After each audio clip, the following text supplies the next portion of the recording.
Shalom mempelai Kristus, semua dimanapun mempelai Kristus berada. Kebayang gak sih, segala sesuatu yang ada di depan kita sepertinya membuat kita khawatir. Tetapi juga kebayang gak sih, ternyata sampai detik ini Tuhan memelihara kita dengan sempurna, amin. Haleluya. Apa yang tidak pernah kita pikirkan, ternyata sudah Tuhan sediakan dalam hidup kita. Maka dari itu hari ini mari kita bersama-sama bersyukur di hadapan Tuhan.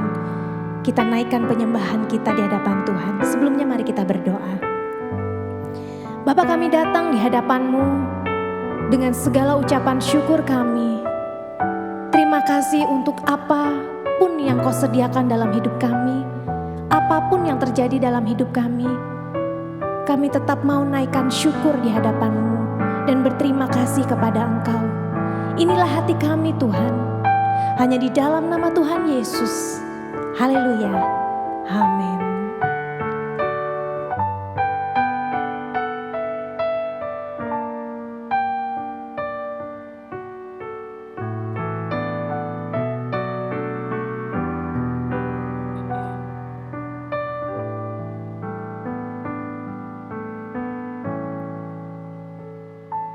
Yang dulu tak ku mengerti, sekarang Kau buat mengerti. Kau singkapkan mataku dengan kasih-Mu. Yang tak pernah ku pikirkan, sungguh Kau telah sediakan. Kau curahkan berkat-Mu limpah dalam hidupku. Terima kasih Yesus. Terima kasih Yesus. Ku beri syukur hanya bagi-Mu, ya Allahku, ya Tuhanku.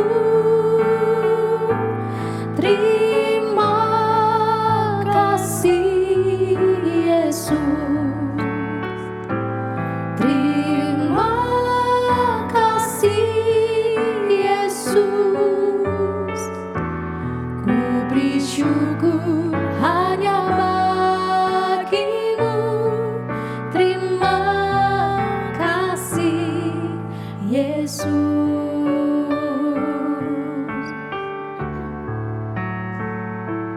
Yang dulu tak ku mengerti, sekarang Kau buat mengerti. Kau singkapkan mataku dengan kasih-Mu. Yang tak pernah ku pikirkan, sungguh Kau telah sediakan. Kau curahkan berkat-Mu limpah dalam hidupku. Terima kasih Yesus. Terima kasih Yesus. Ku beri syukur hanya bagi-Mu, ya Allahku, ya Tuhanku. Terima kasih Yesus. Terima kasih Yesus. Ku beri syukur hanya bagi-Mu. Terima kasih Yesus.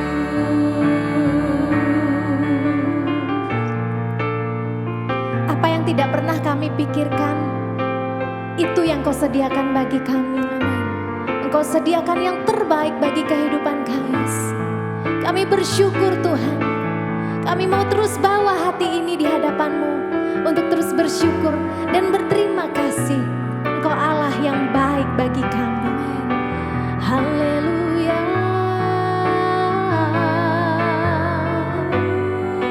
Kami bersyukur padamu. Berterima kasih Tuhan. Dulu kami tak mengerti, kini Kau buat kami mengerti. Dengan kasih-Mu Kau menuntun kami Tuhan. Terima kasih Yesus. Kasih-Mu, kasih-Mu sungguh kami rasakan. Terima kasih Tuhan. Terima kasih Tuhan. Terima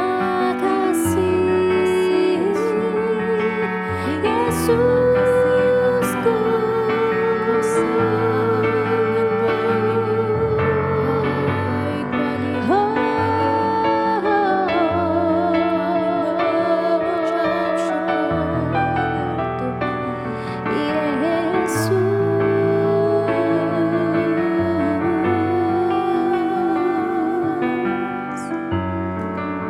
Terima kasih Tuhan. Terima kasih.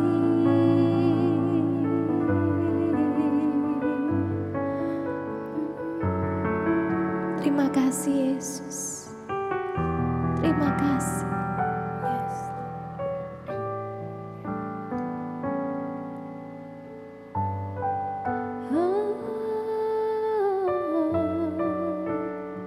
Terima kasih untuk segalanya Tuhan. Terima kasih Yesus. Terima kasih Yesus. Ku beri syukur hanya bagi-Mu, ya Allahku, ya Tuhanku. Terima kasih Yesus. Terima kasih Yesus.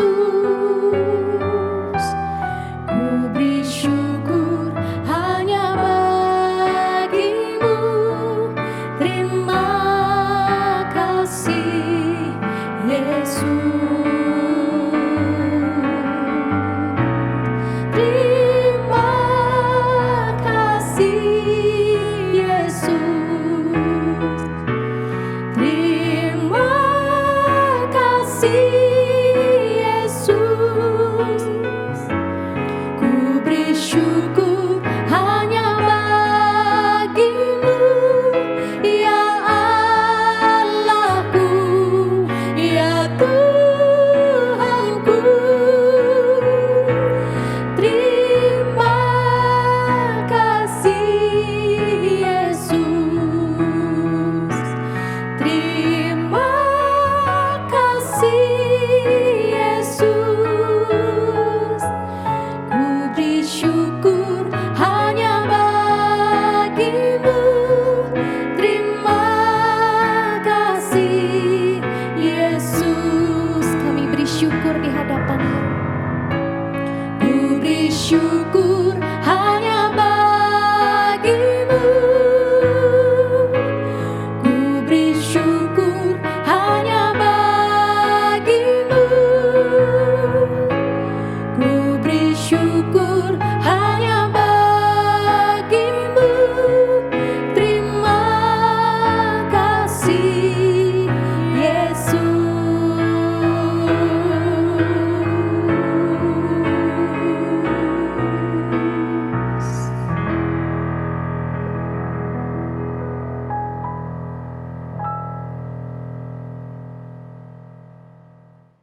Shalom mempelai Kristus dimanapun berada.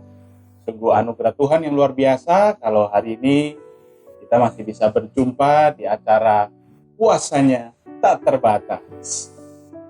Sebelumnya kami mengucapkan terima kasih atas kesempatan yang diberikan khususnya kepada Gembala di Gereja Betani Salatiga, yaitu Bapak Pendeta Bambang Hengki serta dengan timnya. Terima kasih untuk kesempatan yang diberikan pada kami. Dan sebelumnya, kalau kata orang, tak kenal maka tak sayang. Jadi izinkan kami untuk memperkenalkan diri. Nama saya Haji, dan hari ini saya spesial ditemani oleh mantan pacar saya, istri saya yang pertama, dan yang terakhir pastinya. Namanya? Perkenalkan, nama saya Norita. Oke, namanya Norita. Udah kedengeran? Kedengeran? Namanya Norita. Belum berubah loh. Iya, nggak berubah. Nggak boleh berubah soalnya. Karena satu untuk selamanya. Jadi namanya Norita, simple. Ya, seperti orang itu. Simple, tapi asik. Ya. Jadi, secara singkat, dulu sewaktu saya kuliah di Salatiga, di Universitas Kristen Satyawacana, dan pada waktu itu saya berjemaat dan juga melayani di Gereja Betani Salatiga di bidang musik. Pada waktu itu sekitar tahun 2001 sampai 2005. Nah, kemudian mengenai kesaksian kami itu tentang kuasa Tuhan yang benar-benar tak terbatas, khususnya kami boleh alami di dalam keluarga kami itu benar-benar tak terhitung sampai hari ini, karena benar-benar berkat Tuhan dan mujizat Tuhan itu selalu ada.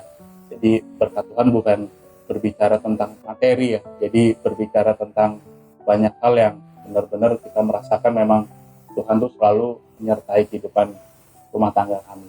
Bahkan kalau hari ini kita masih boleh ada sebagai satu keluarga yang saling mengasihi, benar-benar itu mujizat dari Tuhan dan juga perjuangan kita gitu. Jadi kita berjuang, tapi jangan lupa berjuangnya sama Tuhan. Dan kali ini saya akan mencoba menyaksikan tentang mungkin di awal-awal pernikahan, benar-benar Tuhan itu juga memberikan satu mujizat. Jadi pada waktu itu kita memutuskan untuk menikah secara outdoor. Jadi benar-benar kita memang berdua lebih suka yang rustic. Pada waktu itu kita pilih temanya rustic, yang rustic itu kita harus adakannya ya di outdoor gitu. Dan pada waktu itu cuacanya memang nggak ketebak sih, kadang hujan, kadang ya memang nggak ketebak sih cuaca ekstrim hari ini memang kan. Nah pada waktu itu juga kita ada satu pergumulan, jadi ada satu vendor catering kita ya kalau nggak salah ya. Jadi benar-benar pada waktu itu bikin kita galau. Jadi dia bilang kalau kita nggak sampai nggak ada sewa tenda itu, kalau sampai tiba-tiba hujan turun, wah berantakan gitu kan. Sedangkan ya puji Tuhan juga kita ketemu vendor dekor yang pada waktu itu ketemu di satu acara wedding expo, dan ternyata satu gereja sama kita gitu kan. Jadi beliau bilang kalau memang kita percaya ya kenapa enggak gitu kan. Akhirnya kita bergumul, berdoa, kita diskusi, akhirnya kita putuskan untuk nggak pakai tenda. Jadi kita benar-benar percaya dan kita mohon sama Tuhan, pasti Tuhan berikan cuaca yang terbaik. Dan pada waktu itu sempat diuji ya, sempat gerimis kalau nggak salah. Sempat gerimis tuh, jadi jam-jam 5 ya, tapi kita nggak dikasih tahu sih karena acara kita jam 7 malam. Nah kalau kesaksian dari teman-teman yang datang memang karena waktu itu kan kita acaranya di daerah Tangerang Selatan di Alam Sutra, jadi banyak yang tamu undangan yang besokannya cerita ke kita tuh memang di jalan hujan ya. Iya. Di daerah sekitarnya juga hujan. Iya, daerah sekitar hujan, daerah sekitar Alam Sutra itu ada Bintaro, ada yang dari Toljor, ya pokoknya daerah sekitaran situ tuh hujan, dan mobil-mobil yang datang itu kalau nggak salah katanya sih banyak yang pada basah. Dan bersyukur banget di acara kita dari awal, pertengahan sampai akhir itu benar-benar yang gak ada hujan gitu. Tuhan benar-benar kasih mujizat yang dahsyat banget gitu. Dan sampai-sampai pada waktu itu mama pun tanya gitu kan, papa nanya, lu pakai pawang hujan gitu kan. Bener-bener yang Enggak, pawang kita ya Tuhan Yesus gitu. Jadi kita memang berdoa, kita yakin ya kalau kita kan ada ayat di firman Tuhan kan, kalau doa orang benar besar kuasanya kan. Kalau kita dengar memang yakin, ya nggak ada yang mustahil gitu kan. Memang ngapain kita pakai pawang hujan? Orang kita kenal Bapa kita di surga yang lebih di atas pawang dari segala pawang kan. Jadi pada waktu itu mujizat awal yang kita alami waktu awal pernikahan itu ya Tuhan benar-benar kasih sesuatu yang baik. Tapi setelah masuki kehidupan pernikahan, ya perjuangan dimulai gitu kan. Perjuangan dimulai dari untuk bertahan hidup ya kan. Makan waktu itu kumpulin receh gitu kan. Tapi pandangan saya positifnya adalah ya Tuhan tetap pelihara gitu loh. Nggak pernah dia tuh biarin kita kelaparan. Jadi yang ada habis merit timbangan nambah ya. Jadi perjalanan dari hari demi hari pun mujizat Tuhan itu memang selalu ada gitu. Walaupun memang penuh perjuangan gitu kan. Tapi ketika kita berjuang, ketika kita memang nikmati perjuangan itu, ya perjuangan itu akan menjadi nikmat. Karena keadaan apapun, kalau memang kita putuskan untuk happy, untuk tetap sukacita, ya tetap bisa sebenarnya. Atau kita mau pilih, kita mau bersungut-sungut. Hari-hari ini kalau bersungut-sungut, imun turun, ada sakit gitu kan, rugi kita gitu. Dan setelah itu mujizat Tuhan berikutnya itu pada waktu anak yang pertama. Jadi puji Tuhan kita married di bulan Juni. Di bulan Juli itu saya udah positif. Jadi, Tapi positif hamil. iya positif hamil. Kalau sekarang tuh kata-kata positif, kalau bisa jangan nih kan, positif COVID itu, aduh kita tolong nama Yesus gitu kan. Nah jadi waktu anak pertama pun benar-benar anak mujizat juga. Gimana ceritanya? Jadi ceritanya sebenarnya pada awal masa kehamilan tidak ada masalah sama sekali, normal-normal aja. Tapi setelah memasuki trimester ketiga kalau nggak salah, dokter bilang kok anaknya beratnya kurang, beratnya tidak bertambah dari yang minggu lalu, apa 2 minggu lalu gitu, agak lupa sih. Nah terus akhirnya dokter bilang coba deh USG di salah satu rumah sakit, cek lengkap. Nah dan ternyata hasil yang dari dokter itu bilang air ketubannya kurang, beratnya kurang dari, jadi minggu itu harusnya beratnya berapa, ini cuma berapa. Jadi kata dokter ini harus dikeluarkan deh Bu, mendingan kita besarkan di luar gitu. Sedangkan kondisi janinnya itu baru 1,4 kilo. Ya itu kecil banget ya, nggak tahu, tidak ada dalam bayangan tuh gimana ngurusnya ya kan. Nah terus kan suami bilang dok nggak bisa ditunda, kata dokter ya udah coba deh kita lihat 1 minggu ke depan, tapi ibu harus suntik pematangan paru, jadi kalau urgent anak itu harus dikeluarkan, jadi nggak ada masalah. Nah dokternya berpesan ibu harus makan yang banyak, makan protein ya sehari, makan telur 6, sampai suami saya aja pusing liatnya. Kita tetap berusaha sekuat kita, tapi tetap berserah pada Tuhan dan minta tolong pada Tuhan untuk melancarkan proses persalinan. Nah akhirnya ditunda, tapi jadi setiap minggu kita periksa, oke, ada kenaikan, walaupun kenaikannya tuh ibunya naik 2 kilo dalam sehari, anaknya cuma berapa gram, jadi beratnya ke ibunya. Nah terus karena ada masalah di saya juga sih, kalau nggak salah itu ada pengentalan darah katanya, itu terjadi di sesi terakhir sih, awal nggak ada masalah sama sekali. Terus akhirnya setelah ditunda, akhirnya hari itu aneh banget, tensi saya tinggi, air ketuban saya cuma tinggal 3 nggak salah, sedangkan minimal tuh 5. Jadi dokter bilang ini udah nggak boleh pulang. Itu rasanya tegang banget dalam hati, Tuhan tolong kuatkan, karena dalam seumur hidup saya tidak pernah masuk rumah sakit, masuk ruang operasi apalagi, jadi tuh rasanya takut banget. Terus akhirnya operasi sesar dan ternyata anaknya lahir dengan selamat, tak kurang satu apapun. Dan yang lebih ajaibnya lagi, dia beratnya kan cuma 2,2 dan tidak perlu masuk ke ruang perawatan. ruang perawatan khusus. Puji Tuhan, anaknya sehat sampai sekarang udah gede, udah mau gadis, udah cerewet banget. Mukjizat itu nyata memang. Kalau kita mengandalkan Tuhan dalam setiap perkara dalam hidup kita. Nah, terus akhirnya setelah 3 tahun 3 kemudian saya hamil lagi. Udah persiapan pokoknya. Kata dokter, yang lalu kalau mau hamil lagi harus minum pengencer darah dan lain-lain bla bla bla. Nah, dokter kandungan kan aku tanyain terus karena nggak mau mengulangi hal yang lalu gitu, karena rasanya nggak enak banget, takut. Terus, dok ini perlu minum ini? Enggak bu, nggak perlu, bla bla bla gitu kan. Akhirnya, nah yang ini karena nggak mau mengulangi lagi, pokoknya benar-benar dijaga, nggak mau kecapean. Terus makannya juga yang, kalau mungkin yang pertama itu karena hamil pertama, ini mesti makan yang banyak, kamu mesti makan yang ini. Ternyata salah.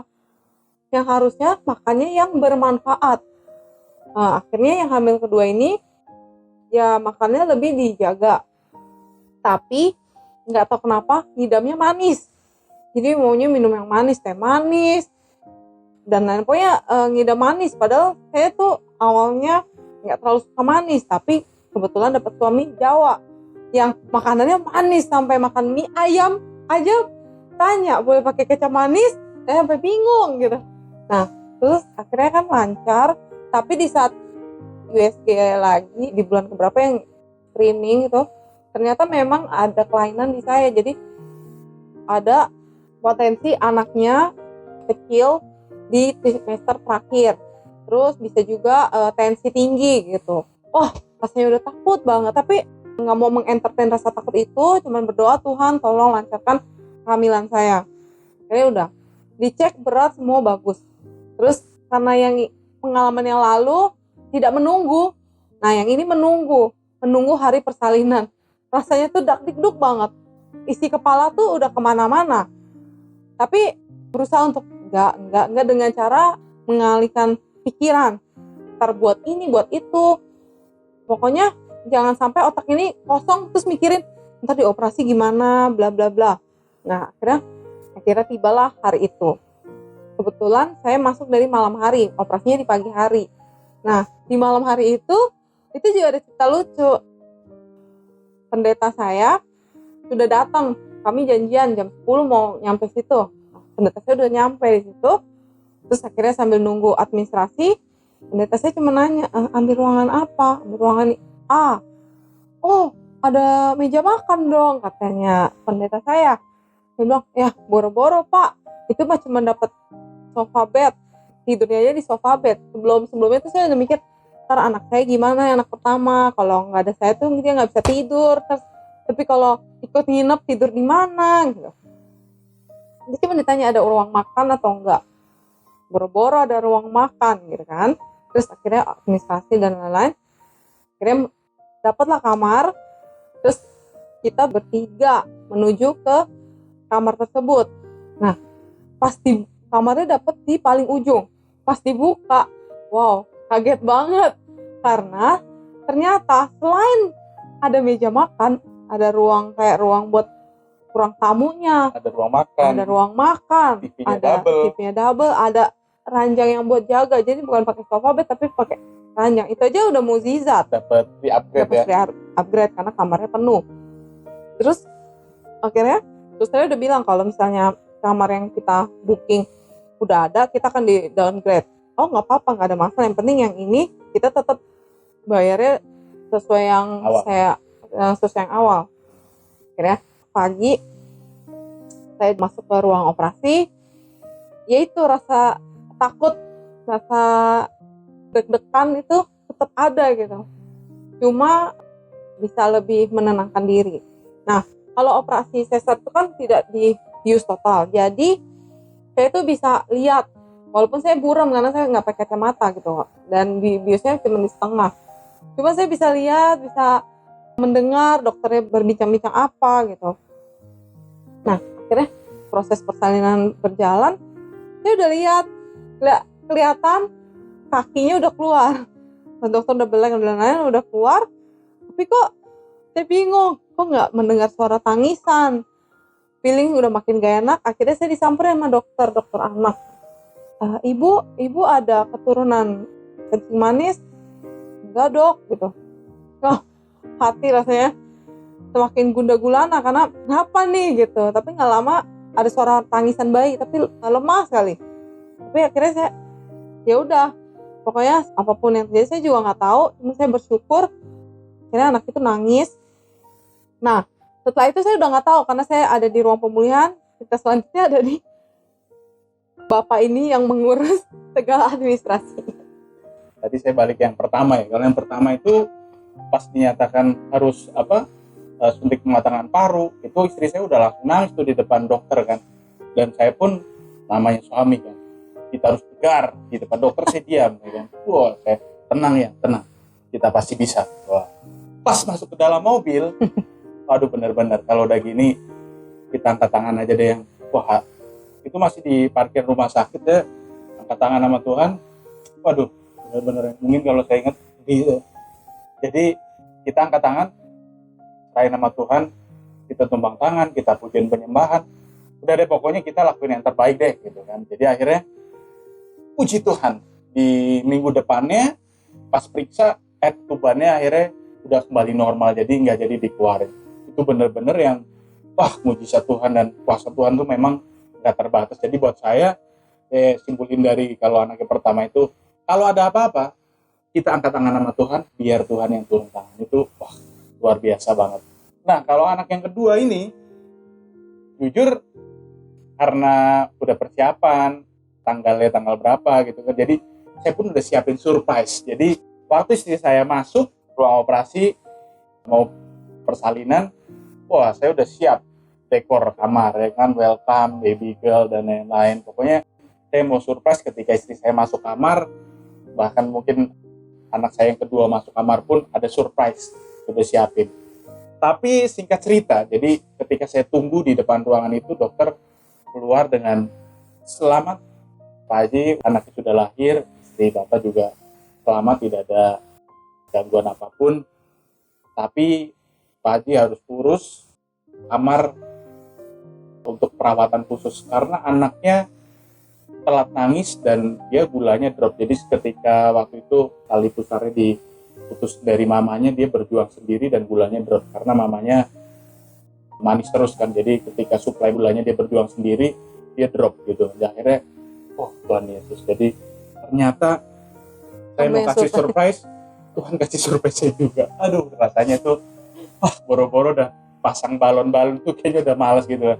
Akhirnya saya turun untuk registrasi di ruang spesialis itu. Ruangnya itu ada di ujung dari ruang ICU. Jadi ketika kita mau masuk tengokin anak kita, benar-benar lewatin ruang ICU. Tahu sendiri kan bibnya ruang ICU, kalau bib token listrik kita nggak bikin deg-degan, lewatin bib ini bib jantung orang gitu kan. Di ruangannya di ujung. Dan ketika masuk di ruangan itu, saya melihat pun banyak yang udah sebulan lalu, 2 bulan lalu, 3 bulan lalu. Jujur intimidasi di otak saya tuh, duh apa kabar anak saya, kapan pulangnya. Tapi di situ pun saya dapat pujian juga untuk bersyukur dalam segala hal. Jadi mungkin kalau malamnya bersyukur karena dapat upgrade gitu, hal-hal enak, seneng gitu kan. Wah bersyukur nih, yes kamarnya jadi paling atas, bayarnya nggak perlu atas, berkat gitu kan ya, barang enak gitu, enak bersyukur ya. Tapi di saat yang kedua ini, di saat lemes saya harus bersyukur gitu kan. Dan waktu itu saya saya belajar bersyukur. Tuhan terima kasih kalau anaknya udah lahir, mamanya selamat, saya berterima kasih Tuhan. Tapi kalaupun saya harus alamin ini, saya cuma mohon Tuhan, jadi gak apa-apa dirawat di ruang ini, tapi saya mohon Tuhan ketika nanti pulang atau check out dari rumah sakit, anaknya juga check out Tuhan. Jadi anak saya masih baru lahir, udah dicolok sana, colok sini, pakai selang. Rasanya tuh masih kecil gitu kan. Jadi yang kedua ini beratnya memang oke gitu kan, gak kecil kayak yang pertama. Tapi ternyata Tuhan ada kejutan juga, beratnya oke, tapi ternyata ada hal yang dia mesti dirawat di ruang intensif itu gitu kan. Dan saya pun sama istri juga kayaknya udah dikasih berkat, kamarnya sih oke, tapi anaknya nggak pernah masuk kemari gitu kan. Jadi ya dari situ pun kami berdua bersyukur ya belajar untuk bersyukur di dalam segala hal itu memang berat, tapi ketika kita putuskan untuk bersyukur, ya tetap ada damai sejahtera, ada sukacita Tuhan yang tetap mengalir di kita. Jadi nggak bikin, kadang kan kalau otak terlalu ruwet tuh yang ada malah ribut kan, gara-gara lu sih gini.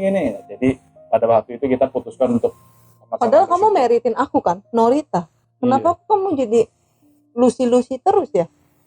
Oh bukan, Lucifer. Jadi waktu itu benar-benar yang dari kejadian ini memang kita benar-benar belajar. Jadi yang kedua ini memang ada kakak rohani juga kasih pesan ke saya kan sebelumnya.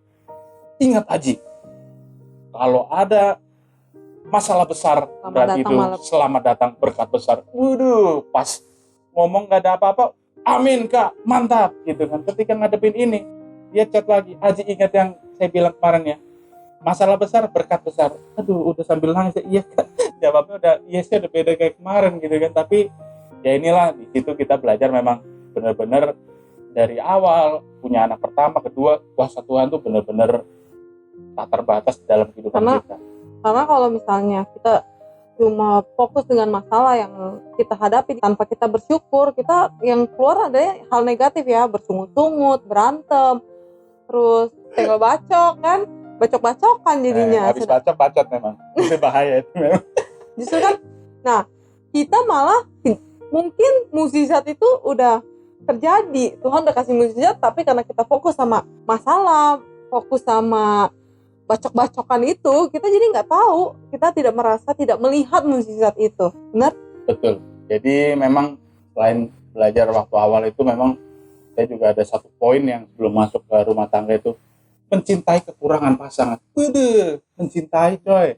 Kekurangannya, menerima udah syukur ya kan. Tapi dari situ saya belajar, itu hal yang dahsyat dari Bapak Gembala kita. Jadi luar biasa waktu itu. Dari situlah, jadi ya namanya kita menikah, memang jenis kelamin pun beda gitu kan. Jadi ya wajar lah kalau ada perbedaan. Tapi jadikan perbedaan itu bukan menjadi sebuah masalah, tapi kita saling mengisi gitu kan. Karena ketika kita mencintai kekurangan pasangan kita, nggak cuma sekedar menerima, kemudian kita juga komunikasi, itu juga penting. Jadi ketika kita komunikasi pun pasti akan ada solusi gitu. Jadi buat kita berdua, kita belajar ketika ada masalah, jangan fokus sama siapa salah, ya kan? Karena kalau tanya siapa salah, ya udah pasti salah-salahan. Kamu sih, kamu juga ini. Kasian ya, si Lucy itu kebawa terus ya. Lucy gitu. Padahal orang namanya nggak ada yang namanya Lucy ya kan, ntar dikira pelakor lagi kan, bahaya itu Lucy ya kan. Nah akhirnya dari situ kita belajar, ketika ada masalah bukan siapa yang salah, tapi kita fokus ke masalahnya. Bukan, fokus ke solusinya. Jadi masalah memang terus ada gitu kan. Kalau udah nggak ada berarti udah lulus gitu kan, udah digubur gitu kan. Jadi dari situ benar-benar yang apa ya, ketika kita bisa saling mengisi kekurangan kita, ada masalah kita komunikasikan, kemudian bukan fokus sama siapa salah tapi sama solusinya. Dan dari situlah kuasa Tuhan benar-benar memang tidak terbatas di dalam keluarga kita. Bener kayak? Benar. Gitu. Aku jadi ingat satu cerita loh. Gitu ya, gimana? Ada satu cerita nih. Contoh nih. Masalah yang salah-salahan. Jadi waktu itu kita itu lagi mau berpergian nengokin mama mertua. Waktu itu mama mertua ada di Purbalingga. Nah, kita mutusin untuk naik kereta. Ajak anak-anak belum pernah naik kereta kan. Kita beli tiket kereta. Saya waktu itu ajak mama saya juga. Lumayan kan tiketnya, jadi yang saya beli ada 4 ya. 4, karena yang anak paling kecil belum bayar. Kita ambil jadwal yang berapa di jam 10 lah. Pagi. Jam 8. Ambil yang jam 8 pagi. Nah, sebenarnya sih kita nggak telat, nyampe nggak telat. Tapi pas mau naik ke atas, itu mampir. Kebetulan saya suka banget sama minum air dingin kan. Nah, mampirlah ke tempat beli minum. Tapi ada info gitu kan, ada bla bla bla bla bla. Saya tanya sama suami saya, yang itu apa yang kereta kita nih? Oh itu baru datang, kata dia begitu. Oke, ya berarti tenang dong. Beli air. Pas nyampe ke atas, keretanya apa yang terjadi? Keretanya dada-dada sama kita. Waduh, kita langsung nengok-nengokan. Waduh, yang gimana gitu kan? Ya, mau gimana? Akhirnya kita ketinggalan kereta. Masalahnya apa? Padahal kita nggak telat. Hal simple, gara-gara saya beli Aqua. Mama saya udah bilang, lu sih lagi ngapain beli Nah, gitu. Lucy lagi. Nah, Lucy lagi sih bawa. Gara-gara Aqua. Tapi, Kalau mau salahin Untung- saya juga bisa. iya. Lu bilangnya keretanya baru nyampe. Nah, Tapi, kan ternyata- selalu ada yang disalahin kan. Ternyata kita cuma lihat-lihatan, akhirnya ya udah, cuman ketawa dan cari tiket lagi. Ya, puji Tuhan, kita nggak berantem, maksudnya kita bisa lewatin hal kecil itu. Yes, betul. Padahal Kalau ya, kita putusin berantem, bisa kita cerai. Gara-gara Gara-gara apa? Pas mau ketinggalan. konsultasi, konseling, kenapa kamu cerai? Gara-gara tiket kereta. Kayaknya kan, konyol. iya. Sedangkan rumah tangga kita bangun kan, iya dengan bayar harga yang mahal gitu kan. Masa gara-gara tiket yang Gara-gara mungkin aku ya, mungkin iya, gara-gara awalnya dari Aqua, aku ya kan? yang cuman berapa, Iya. cuma 3.000, 4.000. mesti beli tiket 1 juta lebih. Ya kadang nyesek juga sih gitu. Namanya kita manusia kan. Tapi ya udah, kita nggak usah entertain kesel ya gitu kan. Mungkin saya ada satu contoh lagi. Jadi istri saya ada terima pesanan, kita udah jalan mau anterin ke daerah Bekasi ya kan. Di perjalanan tiba-tiba saya teringat ada satu yang belum kebawa kayaknya. Saya nanya, yang stiker udah bawa belum? Dia jawab belum. Wah, saya langsung bilang kan, apa kita turun aja dari tol, kita pulang. Jadi saya bilang, oh jangan, nanti berantakan kita sampainya di Bekasi gitu kan. Akhirnya, iya juga ya. Nah, kalau saya memutuskan untuk, lu sih lagian bukannya siapin Nah, lu checklist kayak, silakan. nah, terus mungkin dia, lagian lu juga nggak bantu prepare. Jadi memang kalau kita ketemu batu gede, kita bisa hindarin. Yang bahaya itu memang kerikil yang kayak receh-receh gini kecil, tapi memang bisa bikin kepleset gitu kan. Akhirnya saya putusin, puji Tuhan, Tuhan kasih hikmat, ya udahlah, pakai aja Gojek atau apa gitu kan, atau Grab dan lain-lain gitu kan. Karena kita nggak di-endorse itu. Jadi akhirnya ya udah, sambil di jalan, telepon ke rumah, tolong disiapin, dan akhirnya istri saya order sambil kita jalan ke sana.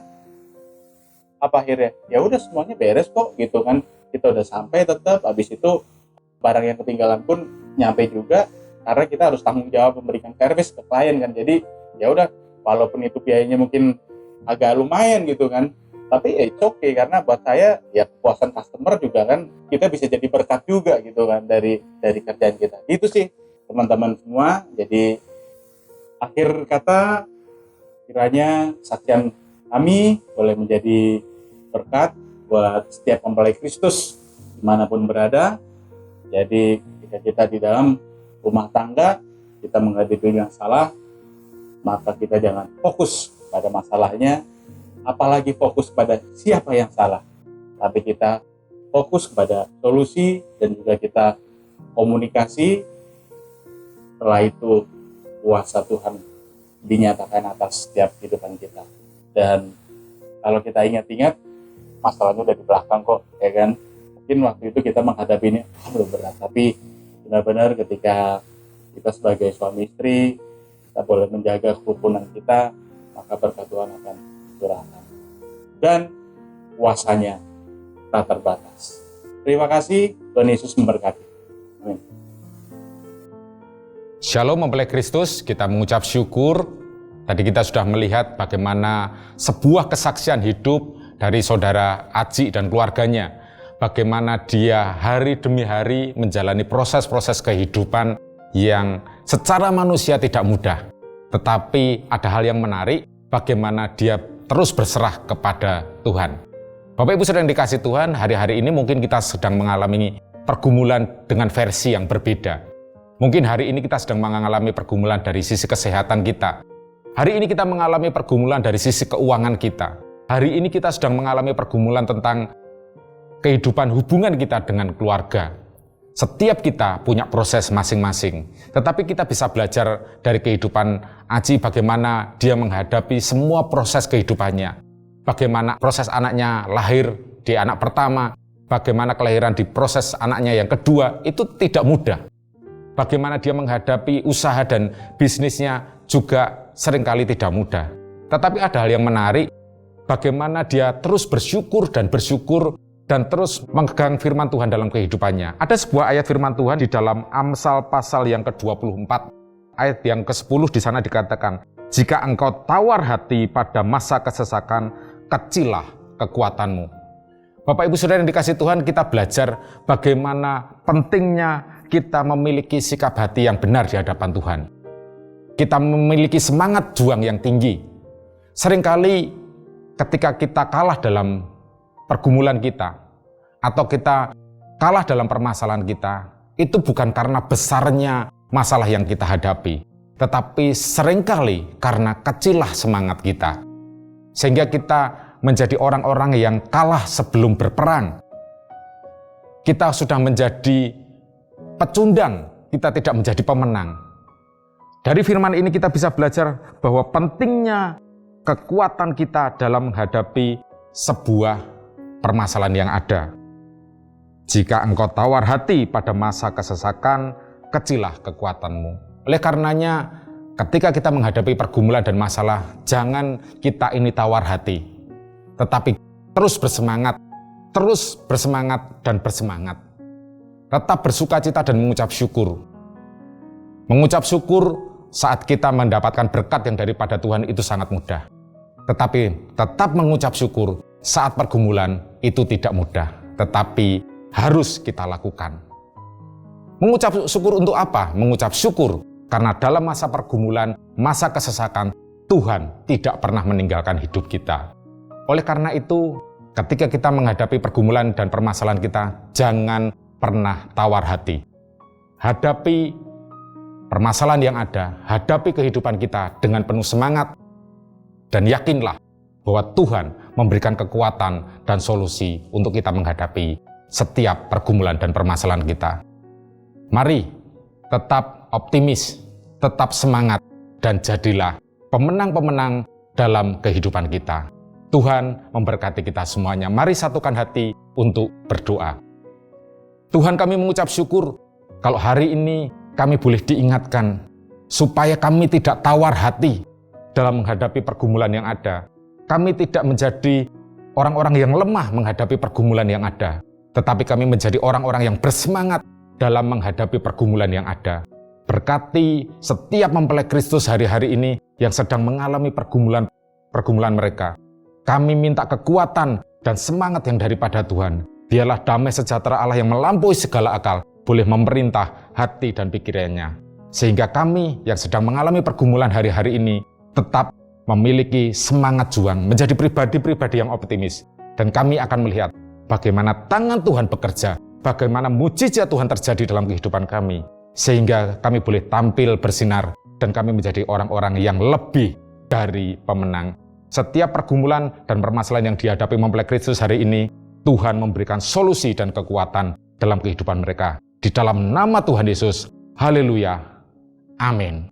Tetap semangat, tetap menjadi pribadi yang luar biasa, dan jadilah pemenang-pemenang dalam kehidupan kita. Tuhan memberkati.